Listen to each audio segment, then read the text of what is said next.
Интернетти көп колдонобуз. Баардыгыбыз билебиз. Көбүнчө жаш балдарга берген убакта кандай бир YouTube'га кирип калат. YouTube'дан бир керексиз, жагымсыз мультфильмдерди көрүп калат. Биз эми постоянно баланы карап контролдо отура албайбыз да. Ал бала YouTube'га кирет дагы керексиз балдарга ылайыктуу эмес видеолор көп. YouTube'да ошолорду көрүп калышы мүмкүн. Азыркы күндөрдө мынау эмне деген Minecraft деген эмнелер чыгып атат азыр мындай болупчу. Ошолор адамдын психологиясы, баланын психологиясын көп бузуп атат да. Орусчалап жаман сөздөрдү сөгүнүп, уят сөздөрдү сүйлөп, эмне кылышат экен орустар.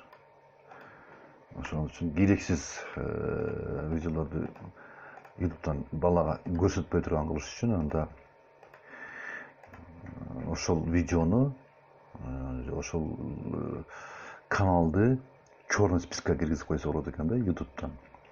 YouTube'дан ошондо ошол видеолор көрүнбөй калат экен да, поисктен чыкпай калат экен да. Мисалы үчүн ал андай кылыш үчүн мен мына программаны издеп карадым, решенияларды. Аты видеоблокер деген экен. Аны неден койсоңуздар болот, расширениеден. Ал үчүн мына басасыңар кичинекей кнопканы. Так, дальше расширение деп турат. Расширение деген кезде кайтадан көрсөтөйүн деп атат. Кичинекей кнопканы басып туруп, дополнительные настройки, расширение. Расширениеден кийин бул жерден басасыңар, расширение оң жагында. Сол жагында анан открыть интернет-магазин Chrome. Бул Chrome'да гана иштейт, башка браузерлерде иштебейт. Бул жерден эми керектүү жанагы эмнени жазабыз. Видеоблокерди. Видео блокер десек. Мына менде уже установлено. Ушул жерден установить деп басасыңар. Блокировщик видеода установка болгондо мындай болуп чыгат. Бул жерге чыгат баш жагына. Азыр мисалы үчүн бир эмнени коеюн да. Менде черный спискте мынау эмнелер бар да, уже. Вот. Мыналарчы. Вот. Блок-лист. Композ страшилки. Да, вот. Бананчик. Да, бирдеме ушундай бир мааниси жок мультфильмдер болот. Эми бассак, поисктен издесек бул жок да уже. Эми мисалы үчүн бир видеону черный спискке киргизип көрөлү да. Мисалы Шаншар деп турабы. Шаншар дегенде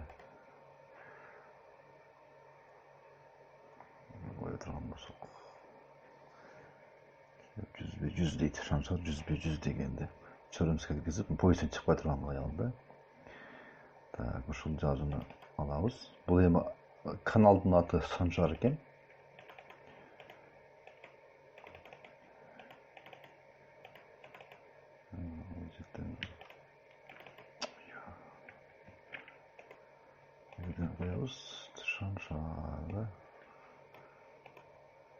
Шаншар дегенде каналда.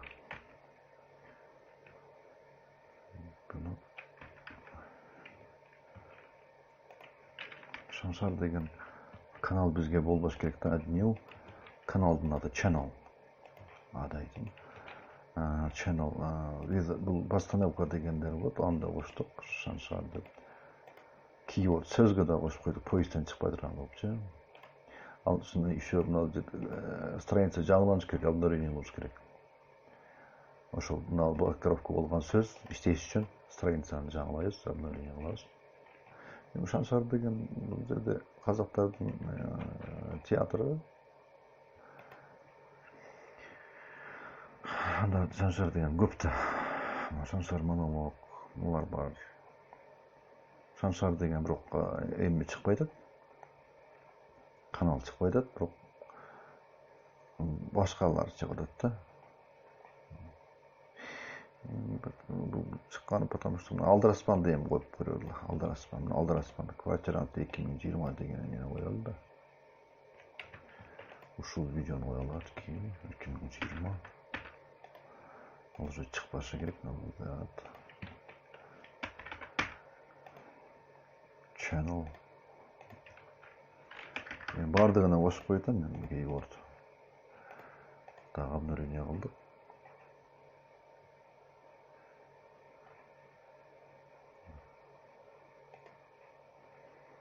Ну, похожие запросы деген жылдық. YouTube'ға қайта келдік, обновление қылдық.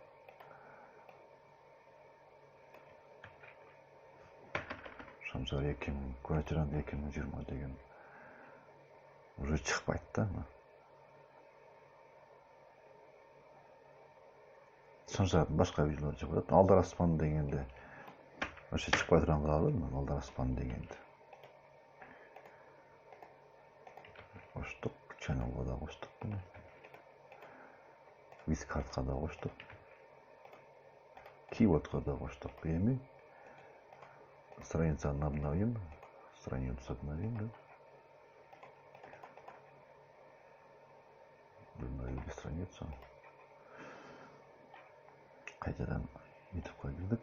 Шаншар деп поискке жаздық. Алдараспанды қойдық та біз.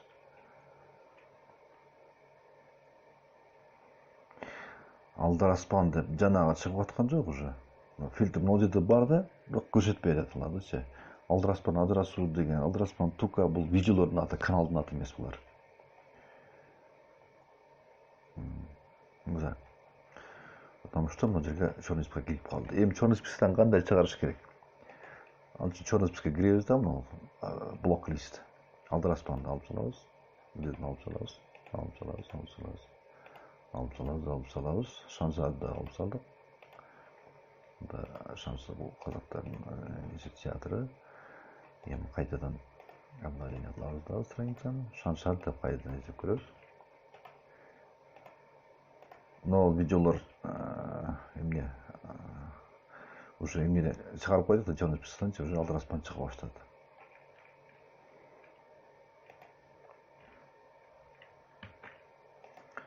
Алдараспан дедік. Но бойсын уже Алдараспан уже шығып баштады. Потому что на квартирант 2020-да шықты уже, потому что біз черный списоктан алып салдық. Мұны бананчик Майнкрафт дегенді азыр мына черный списоктан шығарылды да.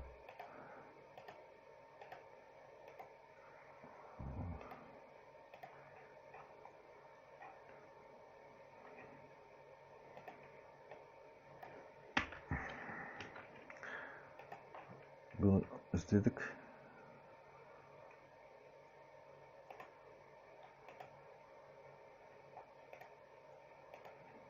Обновление болуш керек та, есінде қалып қалады да, хэш памятьте қалып қалады шын үшін.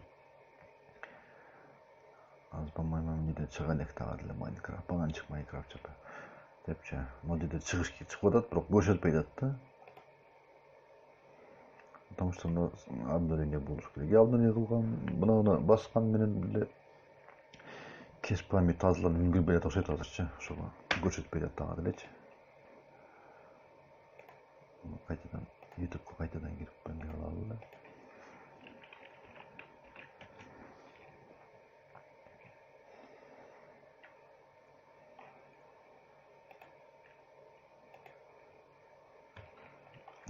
Компьютер біраз қиналды.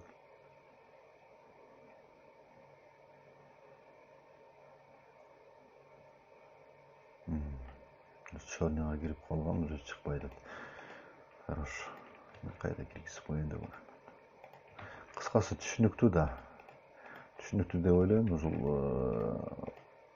Блокировка қылады екен, керексіз біз көргіміз келбеген каналдар, видеолар, ошол учрита менен, программа менен иштейт экен.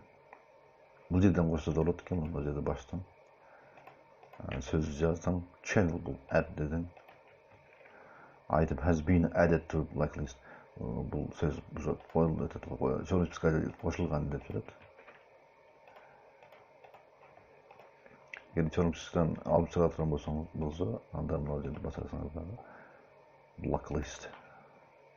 Басып delete деп коесуңар болду.